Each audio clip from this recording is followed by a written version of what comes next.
Neshira kamiri kamiri kamiri Malikola Netlena kahami kamiri kamiri Fasukola Amana fere ke nyawo nyama Mogo shitena maliba jo ni malie unte Sikika fo ni nyogon famunya ni koto nyogon tala Odebena fasu bayinjo Niye Mamadou Tungara mangai. Anula Mali kuna foni la jabako minu ban filé Mali kono ani Mali kokan bi aka artiste préféré de bambolo yano. Noye Mamadou Tungara. Follow moko chama tumado escroc ka groupe la les escrocs. Oui, tiens. Mais comme Aires Glimbian amna nyinga o Bella Jelena. OK. Amna kuma da Aires. D'accord. Mamadou Tungara. Namo. Ibisimila. Saha. Itungara. Omba. Jamduma. Traoré. Dama sabula ni dama sabula tamba kirikisa Johnny tamba bulan tamba ni mandi ko kuma damna na ni me Traoré wele Sunjata Keita e keleke ma me fo Traoré ko ajaranye ntle ni tle bena ketla ke interview ajaranye ni jeli faga ni jena kono fenda o man se ke fenvere ke ni barkate amba o barkada kan wele bi Jarain ko sebe barka da ko sebe ala ke émission tanye amina rabbi donc ame fait ire qui présenter en enflé barola ne di Mamadou Tungara ye ni demseni chini nyere tiku don folo mangaranya ntembulu nyedon ta kodon membora ngara subaw kono kitakuru ni budefo ne defu sorot mamina ne nana Bamako ya nga ne wolula kitadi OK quand première année qui est jusqu'en 9e un village fana à 5 km de Kita avec femme ko Budofo iba medjili chamanda Kita kuru ani Budofo bon kuru flade don kuru nu norolin lu nyogona tanto bon fin chamambe kuru in sanfé histoire chama kera kuru nu sanfé Sunjata ka kele kono lala fin chamambe Kita kono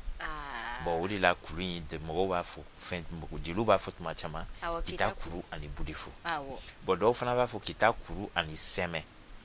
OK bon Seme in soro la mi fait parce que Seme follow di kara dugu ka siki o ko fe Budefo nana siki o nyefe maintenant Budefo mi siki la sans Seme fait a nyefe ya ro togo be to Budefo de bulu san bon ala nana ke an fana tlala ke togo tiguye bon ni togo soro ni ka dugu ye togo soro o de be fo ko sobe bien sinon Seme follow de sikira après Budefo nana siki am se ka fo Seme ka o de anasiki maintenant Budefo togo nana kana boyen parce que a beye duba kelen anga village be duba kelen am be koron dogodi ni dona Kita dron ni ko Budefo iba me ko Tungara nyamakalaw bo Tungara nyamakala ya fana nana sababu dila nonte Tungara be kelen am be Tungara kelen nga am be ma ke fin do dike o sababu nana bo fin beti fo parce que en demsenu am be fin be fo mais fin be fo mai parce que ni dundun do ni lokula ka fo kana nyefo ni ya be nyefo abeji alamadin yere shika bon jeli demsenu tout don artiste demsenu tout don et puis demsenu chaman tout don bi anga koloshi kuma la kuma mai an shimesi kuma mu foli ma anga na fu OK comme yere ko kuma chama menali amena suma bon ne bora ulula on yere ka village sikili o ye maganjan wulimba o maganjan wulimba o de vulula jango Tungara la kana wulu wa Tungara la kana wulu tumani Tungara la kana wulu makasi Tungara la kana wulu jeli Tungara la kana wulu maratubala Tungara la boni be an moke wi bo wulu fana nana wulu deuna wulu deun fana nana wulu auna ne wo be fani moke be fosan an yɛrɛ tɛna se émission kɛ olu bɛɛ kɛra ngarabaw ye Kita amu bɛɛ lajɛlen fo très bien faut que na se Jelimadi Tungara ma ni mɔgɔw b'a dɔn kosɛbɛ bi araibani ko mana fɔ i bɛ Jelimadi wele o kɔrɔkɛ ye ne fa ye n'o ye Nɛnɛ Tungara ye a bɛ f'a ma ko Maganjan Tungara ala ka hinɛ a la kana se Fode Tungaraw ma kana se Wa Tungaraw ma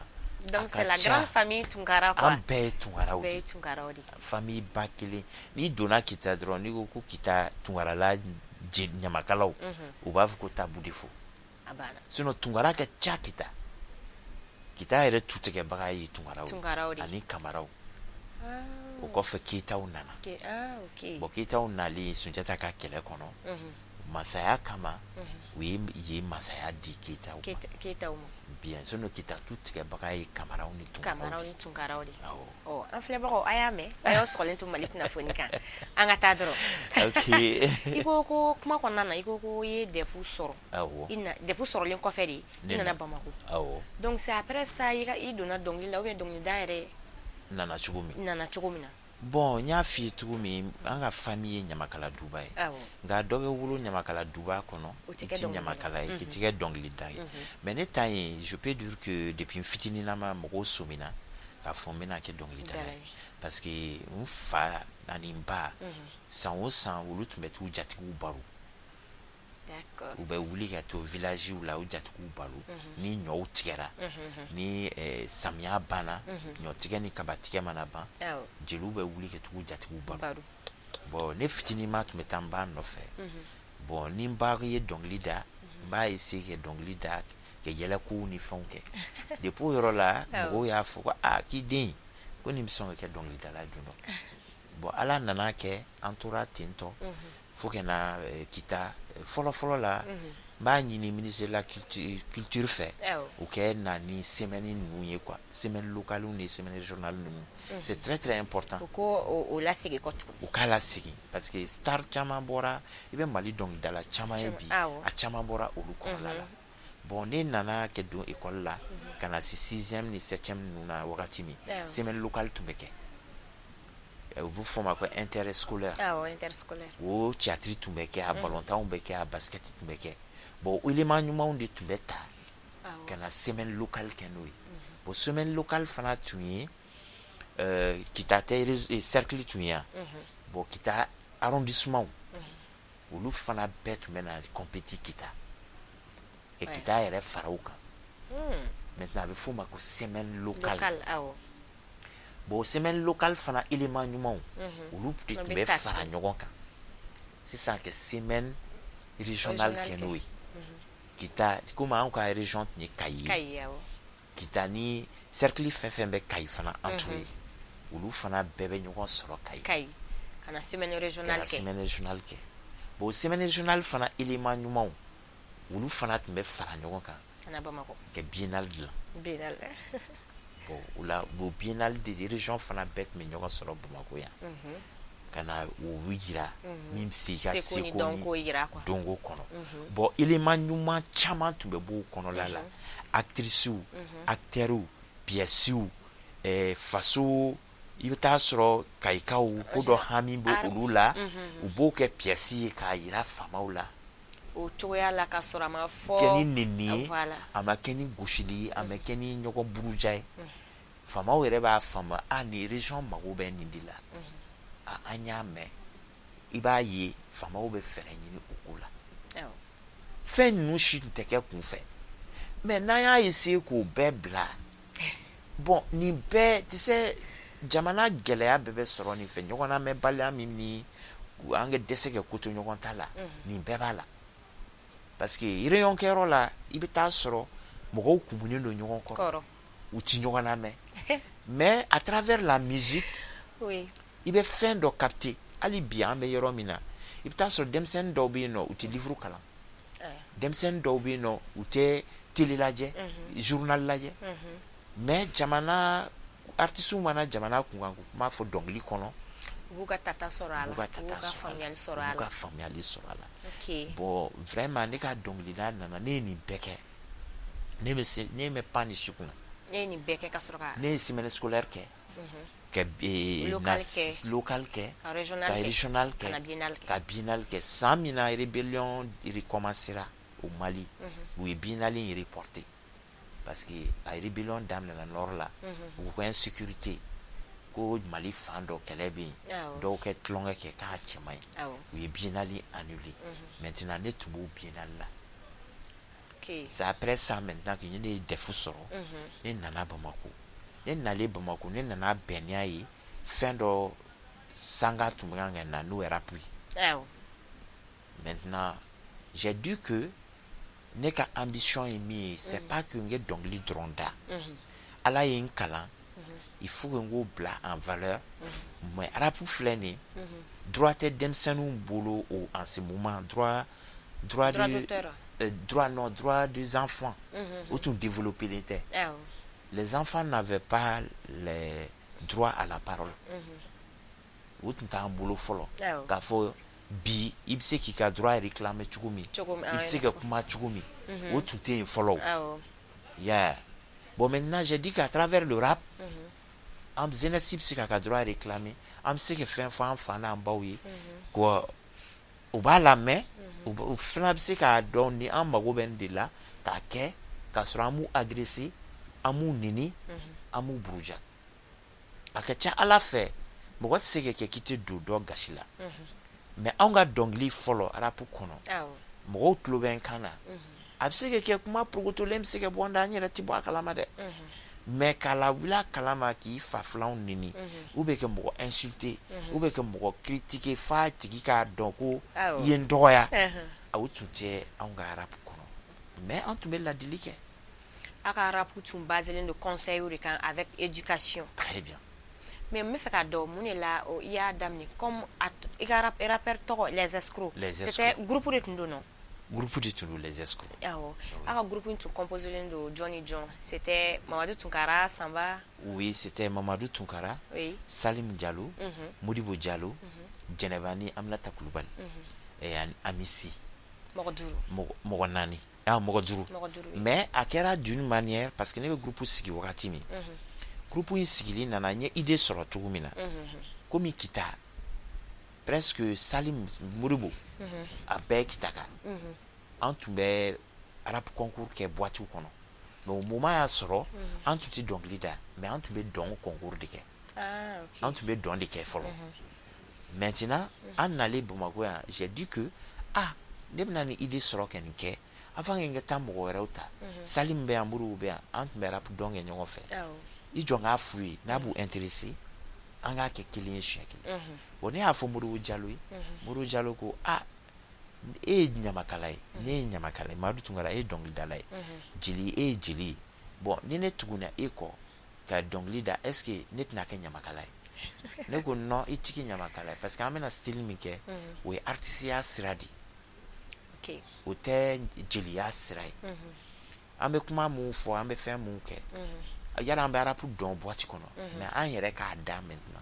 o ko k'a kɛ gɛlɛn dɛ an bɛn'o dan cogo di biti t'anw bolo yan parce que en ce moment studio tun tɛ yan min bɛ biti kɛ en ce moment rap bɛ développer f'i ka bɔ yan ka taa Abidjan ou bien ka bɔ yan ka taa Dakar ka taa enregistrement kɛ bon maintenant Dieu merci an tun bɛ américains ka biti de ta voix b'a sanfɛ mais ka répétition k'o kan yarɔ a sɛgɛn dan y'o ye bon n'o fɔra bi denmisɛnninw ye olu ye art sɔrɔ bi u ye rap sɔrɔ facilement o de la fo dɔ de kɛ sɛgɛn dɔ ye dɔ k'a nafa dun diɲɛlatigɛ yɛrɛ o di olu ye tɔnɔ min sɔrɔ bi rap kɔnɔ anw m'a tɔnɔ sɔrɔ mais anw de y'a sɛgɛn kɛ i m'a faamu anw tun bɛ répéter ka américain rythme k'a la voix yɛrɛ b'a sanfɛ mais an b'an ka dɔnkiliw composer k'a répéter o voix ten tɔ sanfɛ mɔgɔw a bɛ réussi ala nana kɛ an y'o kɛ maintenant sisan nɔ pour que ka groupe in sigi sisan ne ni Modibo Diallo fila de y'a daminɛ bon maintenant sisan ala nana kɛ Asetu Kanute n b'a fo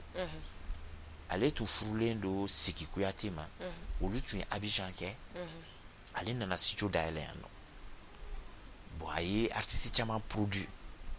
bon ne ye kuma f'a ye a y'a fɔ a cɛ ɲɛna Sigi Kuyate ɲɛna Sigi ko bon ne bɛ misiki kɛ mais n tɛ rap domaine dɔn kosɛbɛ ne fana terikɛ dɔ bɛ yen o fana mɛnna Abidjan o bɛ caman dɔn rap la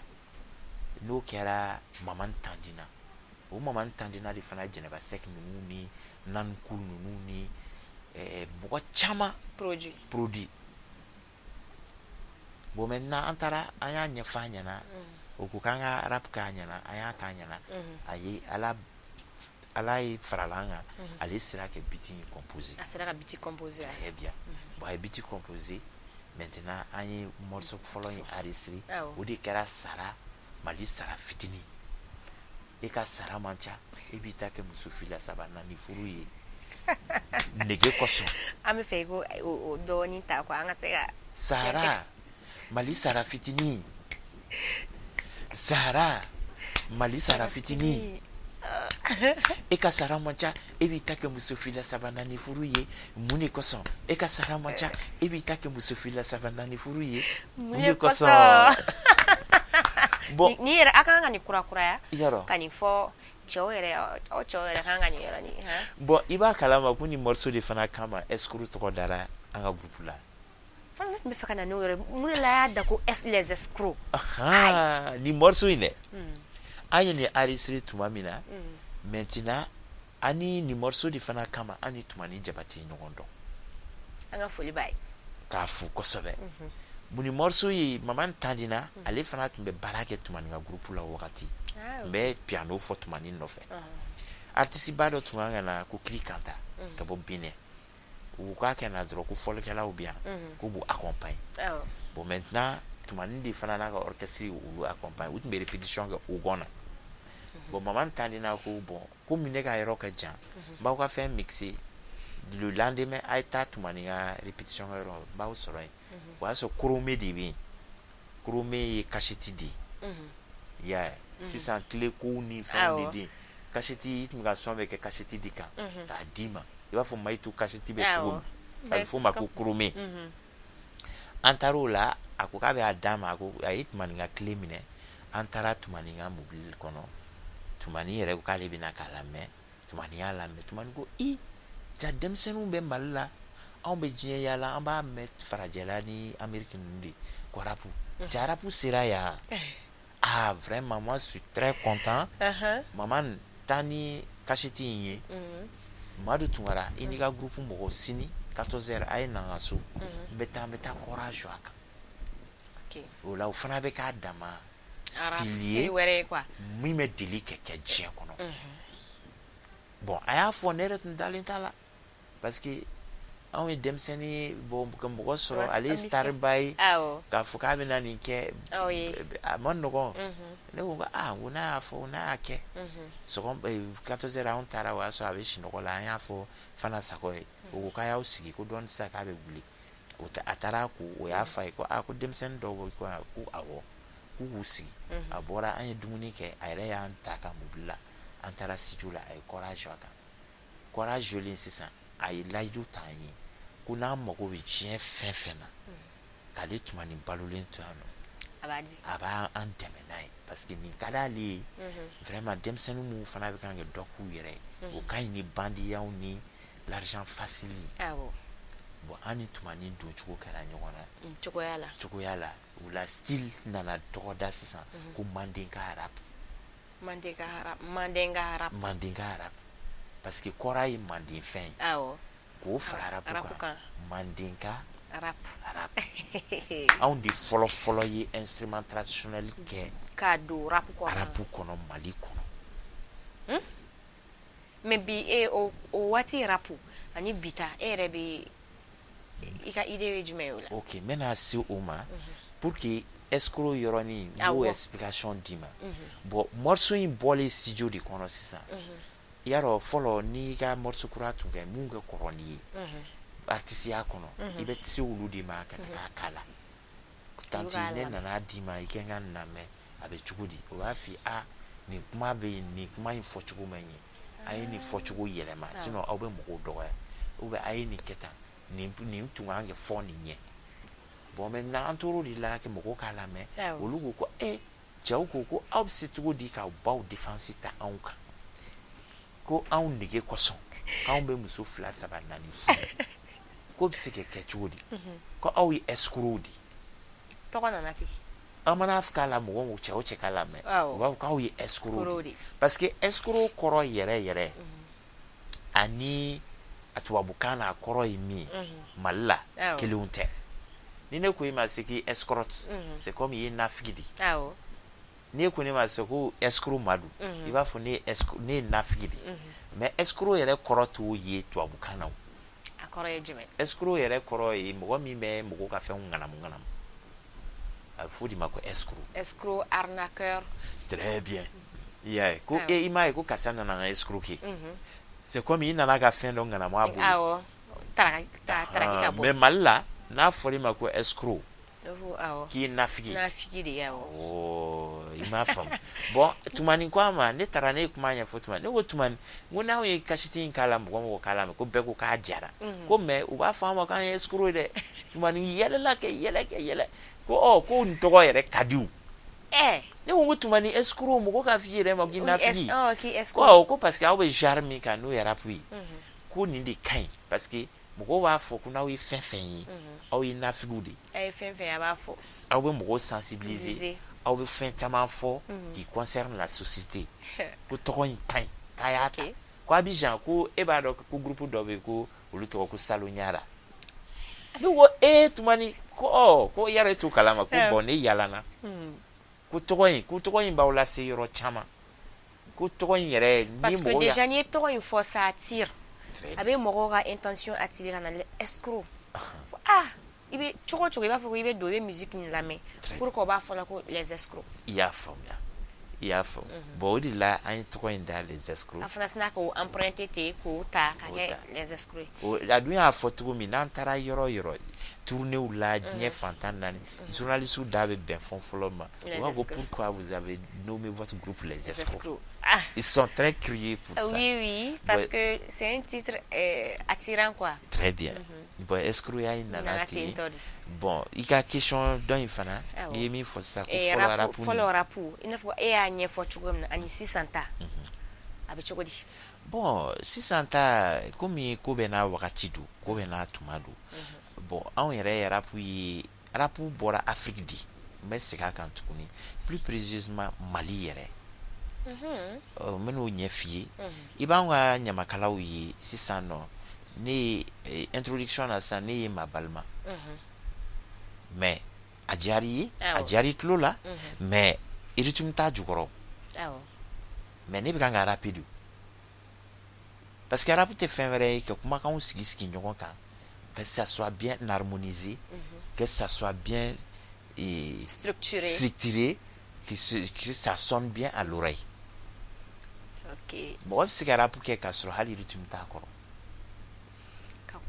ka kuma a bɛ sigi e m'a ye ni rappeurs bɛ kuma u b'a kɛ tan u b'a kɛ tan u b'u jɛngɛ u b'u kɛ tan u bɛ fɛnw bɛɛ bɛ n'i ka tiki don quoi I b'a sɔrɔ dɔ bɛ rap kɛ a b'a bolo kɛ tan dɔrɔn I b'a sɔrɔ dɔ bɛ rap kɛ a t'o si kɛ mais I bɛ taa sɔrɔ sen a bɛ kan kɛ temps ɲini ni sen bon jeliw fana n'an bɛ kuma sisan n'an bɛ Mabalimali la I b'a sɔrɔ I bɛ jelimusow ye u bɛ sori y'o wele u b'u bolow kɛ tan mais u bɛ temps de kɛ ni bolo ye I bɛ ɲamakala cɛw ye u n'u bɛ kuma sisan dɔw b'a fɔ fo dɔw yɛrɛ b'a ko ni Baba Ɲame bɛ kuma k'a b'i girin tan k'a bɛ girimasiw kɛ ko finesse don a b'a yɛrɛ kɛ tan bon a bɛ finesse fara kan mais temps de ɲinitɔ don parce que n'i ma kuma kɛ temps kɔnɔna la a tɛ diya tulo la f'i k'o fana calculer de I bɛ dege o la de bon anw ta yan o de la tubabuw dabali bɛ ban anw na misiki la parce que an bɛ wolo n'a ye an b'a ta an baw n'an faw n'an mɔkɛw fɛ an bɛ taa kɔɲɔyɔrɔw la u nɔfɛ an b'a kalan an yɛrɛ ɲinɛ ma an b'a jateminɛ la dɔrɔn an b'a kalan an yɛrɛ ɲinɛ ma bon olu dun fɛ yen nɔ a bɛ kalan de bon anw fɛ yan nɔ n'i y'a jateminɛ mɔgɔ Mali de la I b'a ye jeliw bɛ kuma tan I b'a ye ɲamakalaw bɛ na I jɔ I jatigi ma k'a Mabalima a ka ca sous région kɔnɔ Mali la Guinée Sénégal olu de ka baara ye nin ye tan bon je peux dire plus olu dun bɛɛ source tilancɛ bɛɛ ye Mali de bon maintenant arapu in moment min na traite de nègre kɛra ni u nana farafinw ta ka taa n'u ye Amérique ninnu ani Faransi ninnu anw de taara ka taa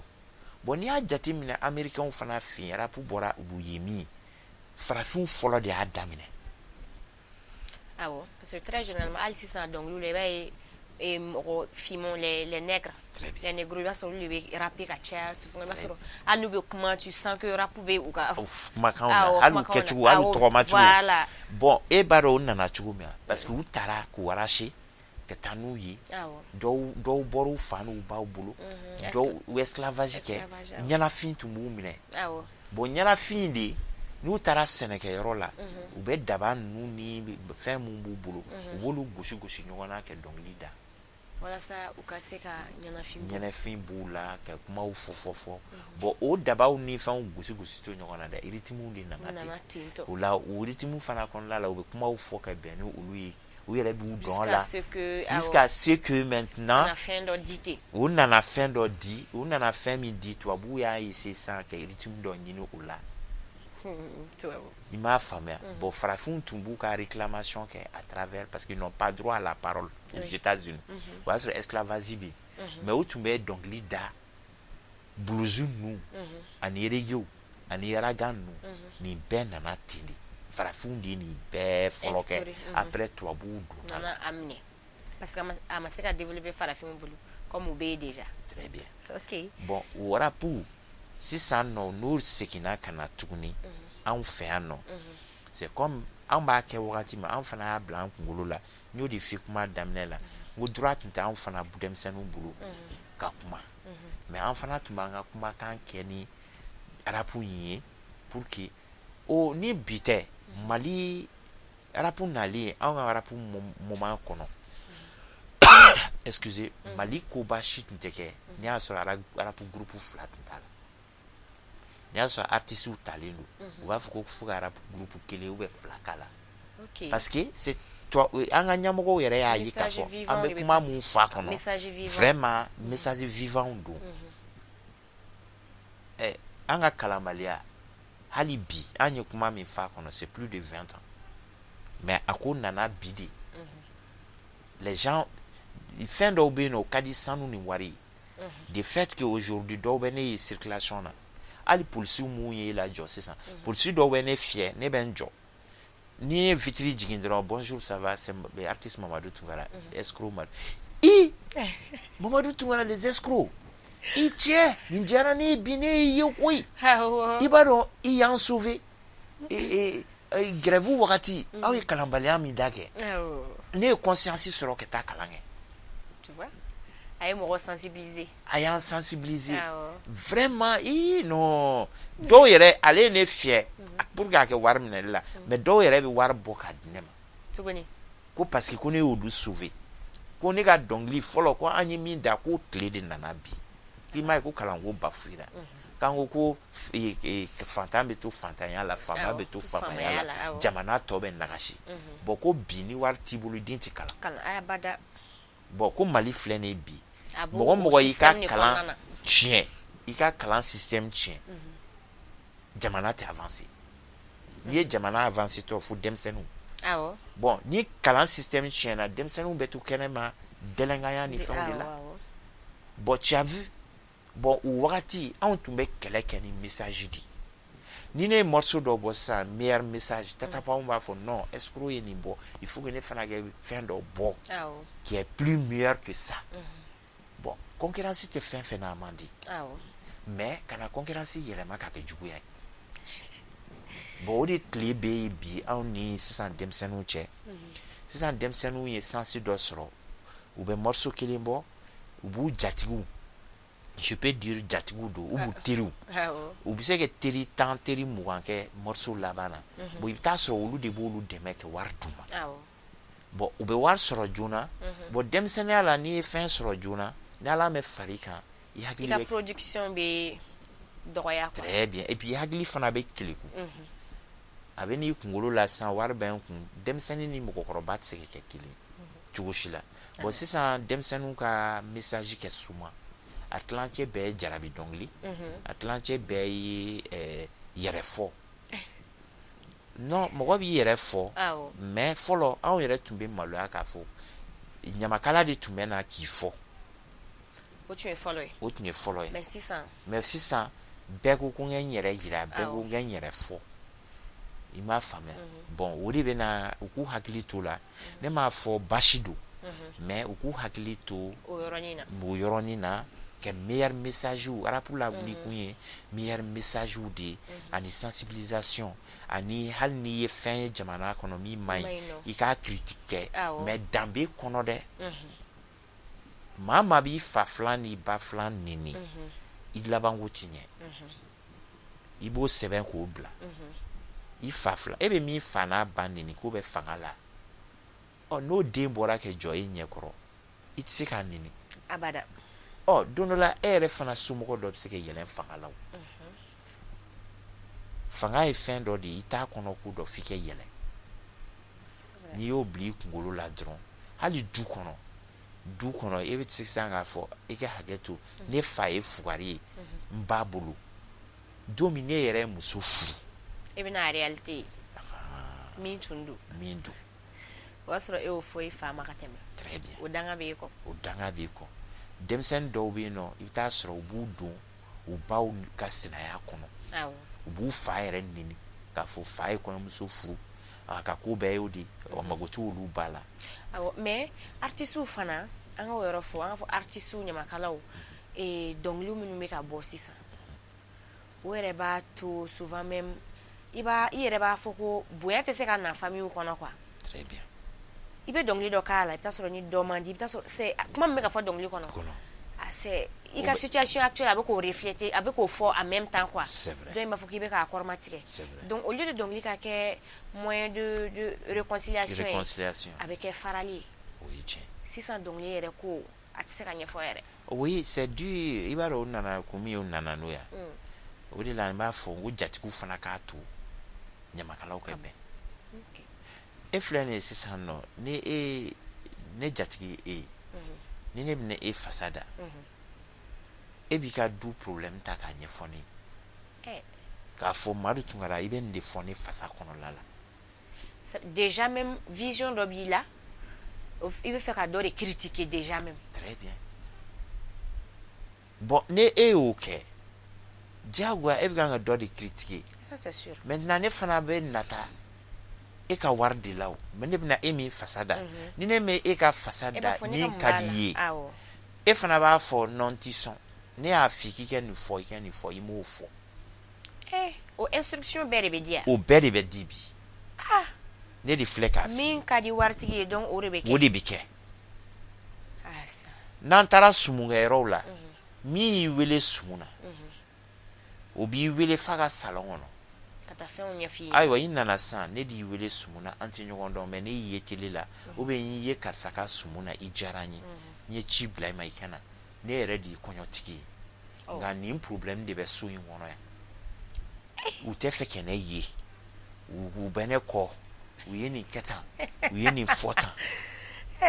maintenant i b'o ni ne fasa turu sera i bɛ nin de fɔ i bɛ nin de kɛ n ka jelimuso filɛ a bɛ tigi jɔ i kɛrɛfɛ a bɛ kumaw f'i ye i kan ka mun fɔ aw fana b'o kɛ ne ba a mɛ nɔgɔn bi koyi a mɛ nɔgɔn bi dɛ o de la sogo kɛ fasan muru da ka go bon mun fana mana wuli u b'a fɔ ko jeliw bɛɛ tɛ danbe kɔ bilen ne ba e dadumu balannen don micro jugu de la donc ni min fɔra ne m'o kɛ e tɛna million sɔrɔ million tɛ di e ma ou bien sanu tɛ di e ma e tɛna mobili sɔrɔ e tɛna mobili sɔrɔ maintenant e fana dadumu fo i ka kɛ alaminɛjɔn ye bon an dun bɛna bi an caman bugulen don silamɛya kɔfɛ an tɛ silamɛ awa caman fana bɛ yen nɔ dɔw yɛrɛ b'a fɔ ko nin kuma bɛ Madu Tunkara da parce que ale bɛ baara wɛrɛ kɛ non o tɛ ala ma den Madu Tunkara bɛ baara wɛrɛ kɛ quoi ala ma den i balo bɛ ala de bolo yanni i kɛ star ye yanni i kɛ dɔnkilidalaba ye mɔgɔw k'i wele sumu na i tun balolen don awa n'i ye dilanni fana kɛ i jatigimuso k'i wele soju la k'a f'i ye nin de bɛ yen nin de bɛ yen Allahu akubar a f'i jatigimuso ɲɛna k'a fɔ ne ba ala ye nin bɛɛ kɛ e ye e la mais bi ala y'i sago d'i ma ala ye wari d'i ma ala ye fɛn bɛɛ d'i ma mun y'a to ala y'o k'i ye ko mun kɛr'i la n'i y'a to ala ye k'i muɲu ka i sigi o de la i kunna wolola bi kɛ dilannikɛla ye hali bi ni ne ye nin kɛ Flebaga be ne fana la de. Ere ma fo ke ni karisa ka sumungero ko ni jaria. O ni ne nana saka o ka du problème exposé. Abe fo ka foranye di. Awo. Sun sira bo kala mo. Bon ni ne yo ke mo chama me ke kene kono ne be manguya. Fo kanya abe dobo ka popularité yere la. Très bien. Bon ne ere fana yo o fali kali parce que adon kama e kadali u. Bon mo min kadi e kadali ale adoni kama. Donc ni na ale fasada ka ni kuma ay kuma mo fo ni o fo. Ibe goya mo keme. Bon ambe nyina odiko o don kama an nyebe o wa keme ni o million de la ko mina ketaso. Mais mo hage min bo filmer téléphone na mo hage min be o jama kono no be tani tokoy mais bi e be succès la et to you mais ni succès bi kan bi tuma min di e bi na tlaka yi ga erreur wi o ba fo e futa amba do ko ni ga dawlati labon dikar saka konyo yoro la ni tara nu ka du chidi wal abe du chidi sina mauni nyon che aye fen fo sina musuma atot nturadi aka ta tokoma bo odi la ne ba fo jatugu fana ka to nyamakalaw anyere dama hala anyere dama ni nyon che jatugu semala awo e flene sisa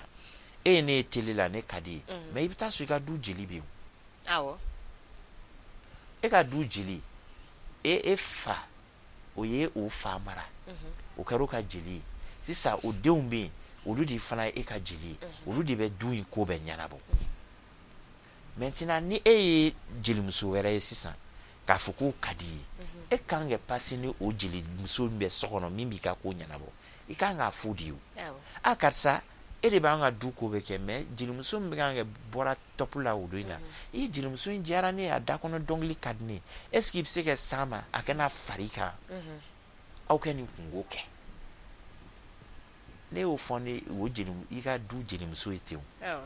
no tara o nofe kana nai est-ce que olu be kele micro nofe parce que déjà anale communication e a yira ka funi de du jeli mais i jaranye na faranika au ka ke est-ce que kele bi wala mais ne yi pan du nyamakala kuna ire ke téléphone ta ko ka numéro nyini ko wele téléphone na ane yi tele la itene donne ngane fa karsa din ni ube ni milliardaire ube ni wartigi bay ube nyeni na ngaso ala di janyi chido be mbulo ba fi dilumso fana nana kana ifi adona yesu welila adon kama yi wa kemedama ko i bismillah no akonyo de be mbulo me fi kana dimi bona e ma fo dilumso e ka fo ko dilibe ka du kono e o ta dron kana i kadinye i bena dimi bona ni beta boni yi wele o de kama awani nana domi yere ni jeli nafigi fenwe ko ka micro duma kana nga micro di mo ma de déjà instruction di la depuis 120 do yere bo instruction di nyamakala uma u ka du yere jeli be na ka be micro mine wa so instruction di lendo mais kene ka ba yere ke il va faut qu'elle ta kalama kaso ale de afo jeli muso très bien kaso ale de afo jeli muso ka fo kananga micro di nga du jeli muso ma ibeta soro ale ni mo mi mandi ale ba fo ko du jeli muso no okadi ale dunye wele micro kana doma c'est pas la peine maintenant qu'est-ce qu'il faut faire voilà ça ni ko nu nga sika noya dodi ni ko noya yoro mi fo chinya de kefo parce que nyamakala chama ne bi ne fleke mi ke ne chama be siran ka fo c'est vrai ou gardjige parce que ba fo kunu ya fo ku nyama ku te jatigi soro bli ku jatigu bu bude ku toche ni ala ida fen kama ibe ko odi très bien fo nyama kala o ka son ange sigi korolin fana ma nyama kala glani di kama nyama kala ya glani di abana ni ye mi soro o kono oyi gardjige yi halala yere ni me fere soro ini alakadi awo ne ma soro idin do ba so bo horon fana ka son u ka horon ya ma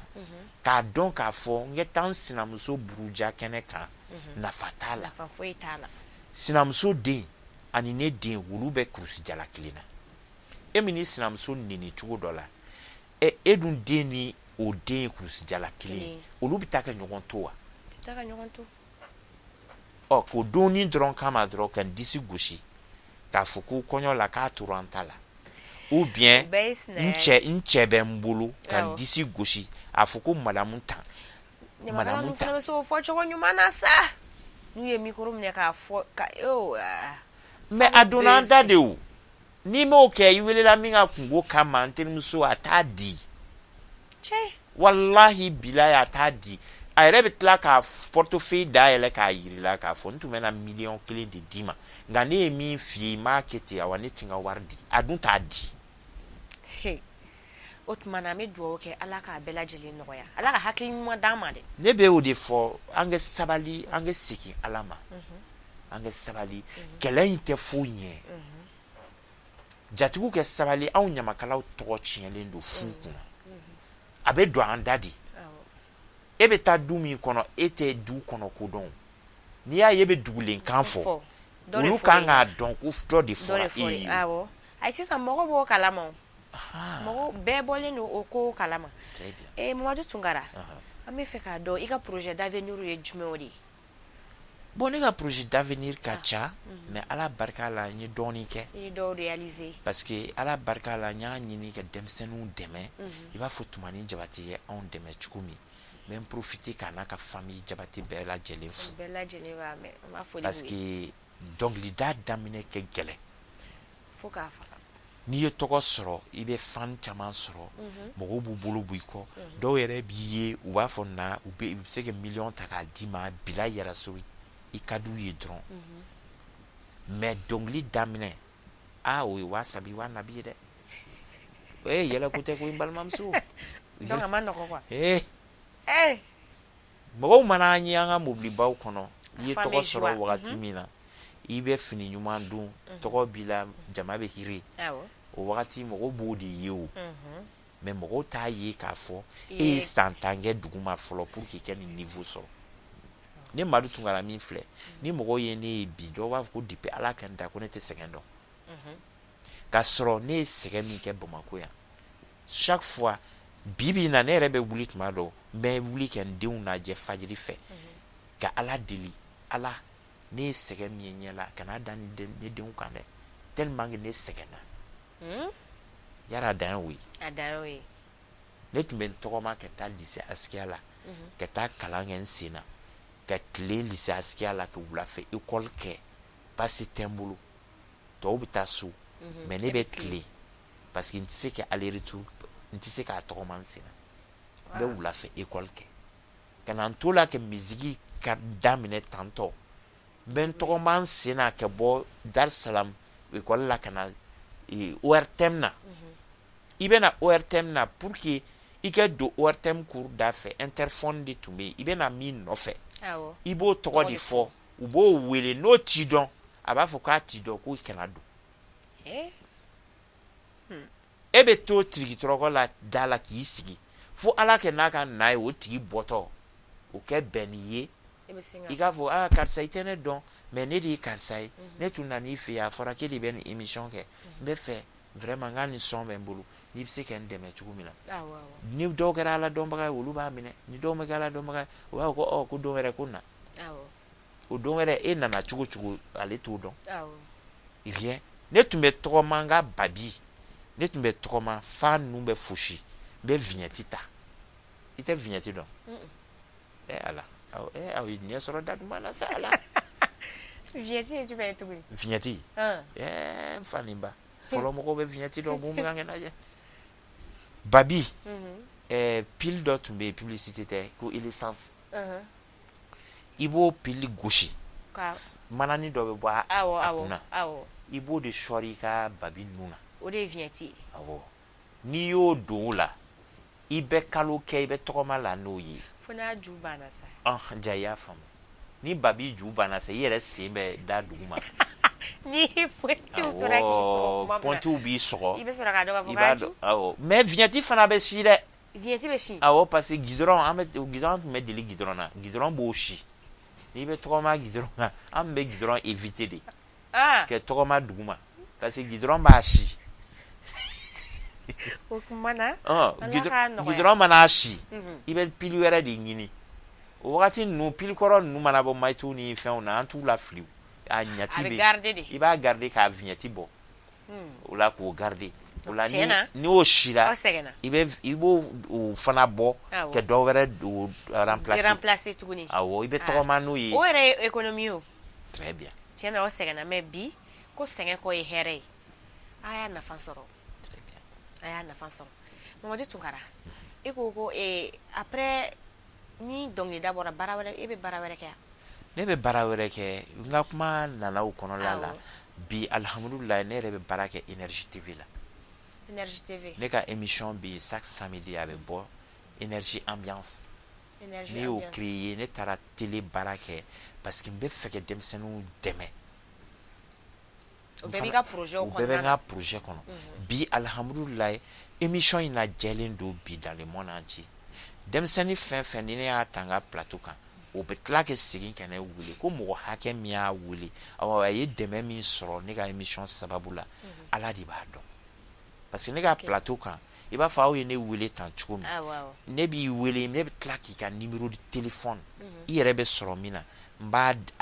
i yɛrɛ b'a fɔ mɔgɔw dɛmɛ tɛ tɛmɛ ne fɛ dɛ i b'a fɔ plateau sanfɛ n b'a fɔ plateau sanfɛ mɔgɔw b'a numéro ta u b'i yɛrɛ de wele aw bɛ ɲɔgɔn dɔn u bɛ se k'i dɛmɛ min na a bɛ ten ne kɔni ye n ka dɛmɛ kɛ mais moi je ne cherche pas que k'o dɛmɛ kɛ tɛmɛ ne fɛ parce que n'i bɛ mɔgɔ dɛmɛ i b'a dɛmɛ k'a bolo bila mais kana mɔgɔ dɛmɛ k'a bolo minɛ parce que o bɛɛ bɛ kɛ i b'a sɔrɔ sa artiste denmisɛnnin dɔw bɛ yen bi u bɛ tugu artiste kɔrɔbaw kɔ mais artiste kɔrɔbaw b'u utiliser mɔgɔ bɛ mɔgɔ utiliser mais kana utiliser fo k'a dama tɛmɛ k'a yɛrɛ tɛ hɛrɛ sɔrɔ a kɔnɔna bon o de la i b'a ye artiste denmisɛnnin caman fana bɛ siran artiste baw ɲɛ kɛ tugu kɔ dɔ bɛ ɲɛ la dɔ bɛ ɲɛ cɛlakaw la il faut que an k'o jate minɛ denmisɛnnin minnu bɛ tugu i kɔ k'a fɔ i hakili to a la k'a fɔ u fana mago bɛ fɛn dɔw la o mais ni e y'u bila k'a fɔ awɔ ne ye sɛgɛn min ye ko fo bɛɛ k'o sɛgɛn ye diɲɛ tɛ diya dɛ dɔ de bɛ sɛgɛn kɛ ka tɔw lafiya i b'a fɔ anw ye sɛgɛn kɛ ka rapu sigi cogo min don dɔ la kɛra la ne ba ye tile 2 kɛ a bɛ kasi la a ɲɛji la kita ne ka rapu ko kama parce que a taara f'a ye ko n kɛra dulɔmina ni dɔrɔgu tala ye ko fɛn dɔ nalen don sa ko rapu ko denmisɛnnin minnu bɛ si bɔlɔn kɔnɔ ko n'u waratilen don k'olu de b'o kɛ ko bon ko ne ye n ban kalama parce que o rappel i b'a sɔrɔ u bɛ kulusiw don ka dan yan très bien et puis style ninnu vraiment hali n'u t'o kɛ a b'o de yira très bien bon o de la an ka rapu in manden ka rapu in tuma ni y'a yira anw na k'a fɔ an tɛ pantalon baraba don an tɛ kilɔti barabaw don an bɛ jouer n'an ka manden filiw de n'o ye bɔgɔlanw fɛnw bon wagati yɛrɛ problème tun b'anw ni rapɛrw fana cɛ parce que rapɛrw tun b'a faamu olu ko non olu bɛ kan ka américains nadege mais anw bɛ kan ka bɔgɔlanw don ko non k'anw tɛ kan ka rap kɛ k'aw bɛ ka fɛn wɛrɛ kɛ k'anw bɛ kan ka fɛn wɛrɛ kɛ bon o de dun fana kama anw fana ye sansi sɔrɔ premier groupe rap min bɔra ka taa concert k'a yɛrɛ ye kɔfɛ à l'extérieur ka tournéw kɛ o kɛra anw de les escrocs a fɔ i fɔ yɔrɔ bɛɛ i ti malo o fana sɔrɔla o de fɛ o parce que tubabu fana bɛ fɛn dɔ de fɛ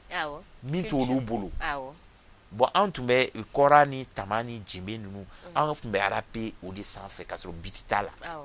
an tun bɛ jouer en live tuma bɛɛ an bɛ jouer CCF la an tor'o de la an ye producteur sɔrɔ an ye manager sɔrɔ à l'extérieur an ka bɔ ka taa concertw ni fɛnw kɛ grâce à Tumani Jabate an ka foli b'a ye kosɛbɛ kosɛbɛ bon o hukumu kɔnɔ ala barika la n tilala tuguni ale Tumani kelen sababuya la groupe cilen parce que dɔw tora France dɔw tora Amérique parce que i bɛ taa sɔrɔ bɛɛ n'i ka ambition don dans la vie donc vos chemins se sont séparés parce que depuis ko daminɛ olu y'a yira ne la k'a fɔ ne ye ɲamakala ye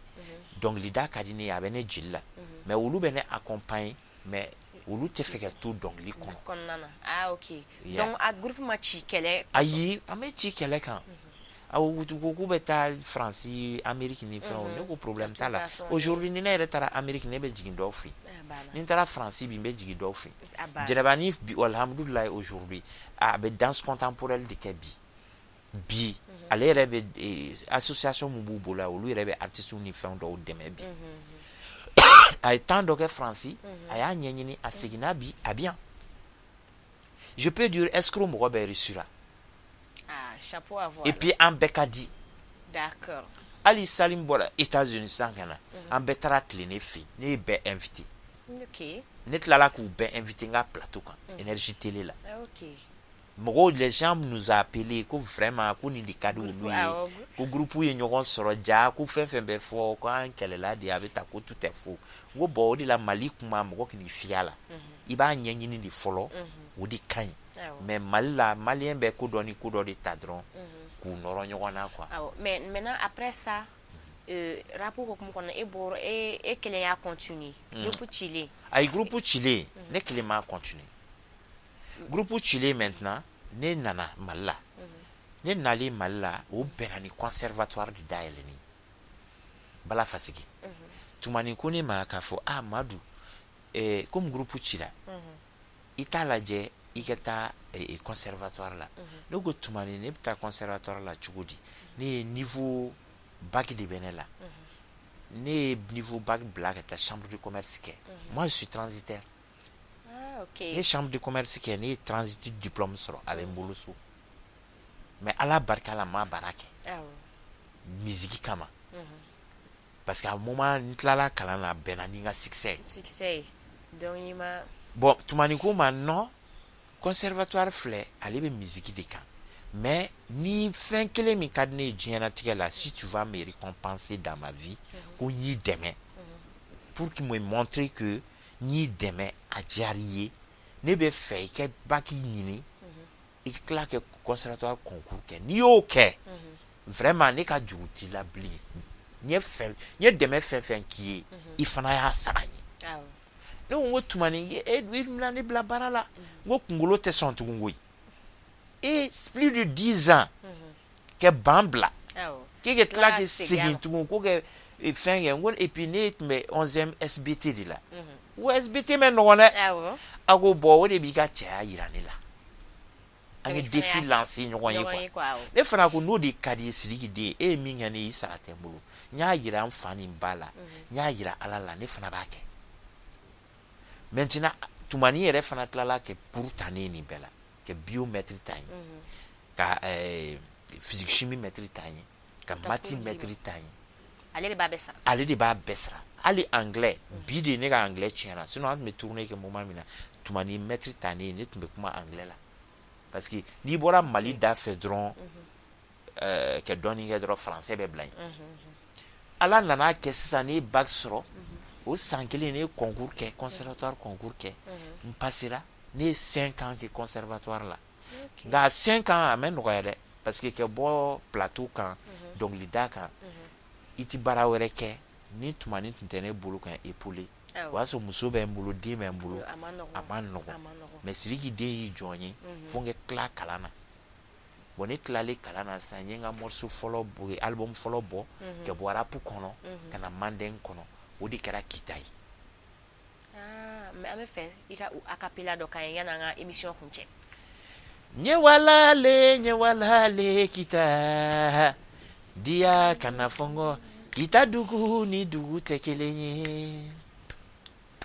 olusile senelema kita kalusile nyoba senelema duguduma olusile senelema kita kalusile tigaba senelema duguduma olusile senelema kita kalusile finimba senelema duguduma nyewalale kitaba dia kana fongo kita dugu ni dugu tekelenye kita dugu si tekelenye ayi ok ojarai bon album de Bora c'est ça maintenant que ne nana antara dédicace ke kita ka ira dans le monde entier bara kono c'est ça sigina fashiala bon avec ce diplôme là j'ai master de bene boulou bon ala barka la be cours de musique di bi lycée Askia là. Ah bon? Je suis professeur Il est lycée Askia minke. Ni Askia minke. Il Askia ke sabi. Bi. Il fallait que cours de oluma. Au lycée Askia kilina. Félicitations. Oh, alhamdulillah. Obey ni takawe. Très bien, be baraka bi CCB fana là, je suis au protocole du CCB. Ah bon? Je suis protocole là. Oh, viens-tu quoi ta la bleu. Ah, viens-tu bana. Bon, ala barka là. Oh, bon, on est là bas pour dem sanoui, gil dem sanoui. Seul le travail paye. Ah, vraiment, ba ni nous fait, en ba fa dambe ke, ga anga kala fana ke akrefe. Abana. Na yanga diplôme soro. Maintenant, ibika barake. Ika kwari jatigi muye, nu iwele, ibitika nyamakala yake. I balo dloni te ble nyamakala yala. Sinon ni balo dloni no nyamakala yala ne ba amando konde. Ibe fo bali fo ibe ke bali kede. Parce que i balo dloni no de lawo. Ni jatigi kuko ga minke. Amando ko. Amando ko de. Kuranko ni jiko ni fenga cha et puis ni gara to tigi e bi bomako. Balmaw ni sinju bloqué te de se fouila. Abana. Au ben problème ba anka. C'est ça. Anga bagni ni balma demsenu fait vraiment anga kalanke et puis l'argent facile anga tout il fait soro noyala ou beta noyala mais ne sege mike bi ne a donc a fo nye sege mike bi ala yi majigi mba minani barkai akana klana bi